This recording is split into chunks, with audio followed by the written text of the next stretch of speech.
clapping for Sal Mascali!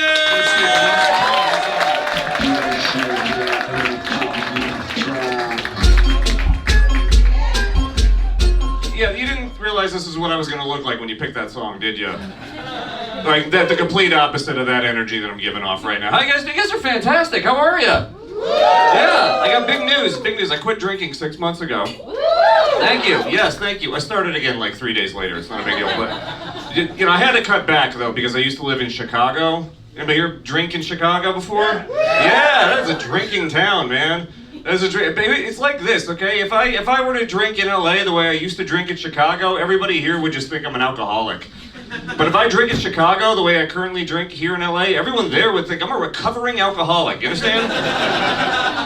Last time I was there, a buddy of mine actually said, dude, you only had 3 beers. Did you quit drinking? Yeah, he was drunk at the time, so don't worry about it. Nice guy, gave me a ride home. Anyway, saw the new Superman movie? Anyone check that out? Yeah! It was good, I liked it. Yeah, I was kind of confused because when I heard they were making it, I thought they were going to get a different Superman. I thought they were going to finally cast like a black Superman. That's what the rumor was. Yeah. I think we needed to do that. I think we need that representation. I think it's important, you know? I also think it'd be good for his secret identity. You know, just imagine a guy like me in the movie being like, hey, have you guys noticed that Superman and Clark Kent look really similar? And then someone else goes, dude, you are racist. I'd be like, forget it, just won't, I'll never bring it up again, jeez, all right. I can make that joke, some of my best friends are Superman. Anyway, no, it's, I wish I had a superpower. I kind of do, my therapist told me I have a superpower because I have ADHD. Has anyone heard that? Yeah, but that's a new thing they're trying now, just to tell us we have a superpower to shut us up a little bit, I guess. It's that this isn't a superpower. No superhero has ADHD. That would be awful. Imagine a superhero flies in a room, save a bunch of hostages, and then he's like, why did I come in here again? Like, and if it was important, I'm sure I'll remember later. Anyway, that doesn't even work as like an old cereal. Like, look, up in the sky, it's a bird, it's a plane, it's a cloud, it's a tree, it's a squirrel, it's a bird. Oh, he's got eggs. Wonder if I could eat it. No, whatever. Not too bright, yeah, but I'm working on it. I bought a bunch of books to help with ADHD, so I don't know if you could find a better example of toxic optimism than buying books to help with an attention deficit disorder. Yeah, I bought 6 300-page I can't get through a TikTok. What the hell was I thinking when I did this? Here's what's interesting though. This is the fascinating thing. Do you know what all of those books say? Yeah, neither do I. I have no idea. Why the hell would I know that? I'm trying to read more though because I want to become more book smart. You've heard people say that, book smart like versus street smart. Yeah, I don't know what street smart is. I've tried, I have no idea what that is. When people are like, I got street smarts, I'm like, oh, you're really good at dice? I don't know what you're talking about.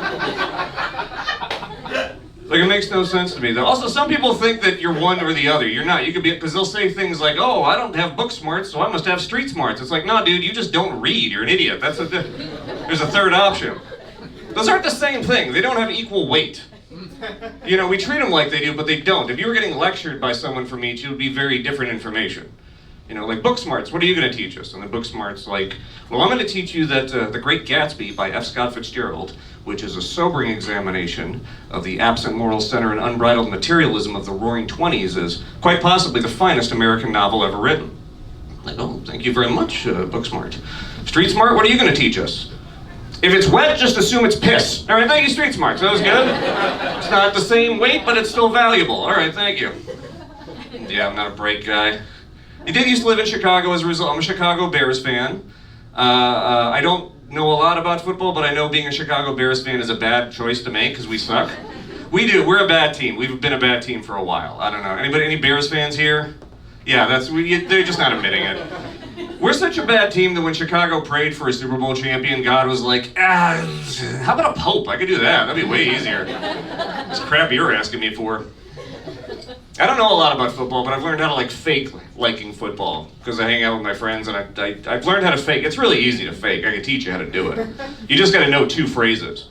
First one is really easy. Just say this any point during the game. It doesn't matter. Just do it really confidently. Just go, you got to establish a running game. I don't know what that means. I've never known what that means. I've been saying it for 5 years. They keep inviting me back. I don't know. It's working. The other one's a little bit more of an act out. It takes a little bit of effort. What you gotta do is you gotta throw your hands in the air and you say, that's all I'm gonna say, and then you walk away. Okay? But before you do it, you gotta start with a thought. Okay, and not even like a full thought, just like half a thought. All right, it looks like this. No matter what's going on, you just go, last year's defense, that's all I'm gonna say. And then just walk around the room. It's like a mic drop. One time I did it so confidently, I just said a year.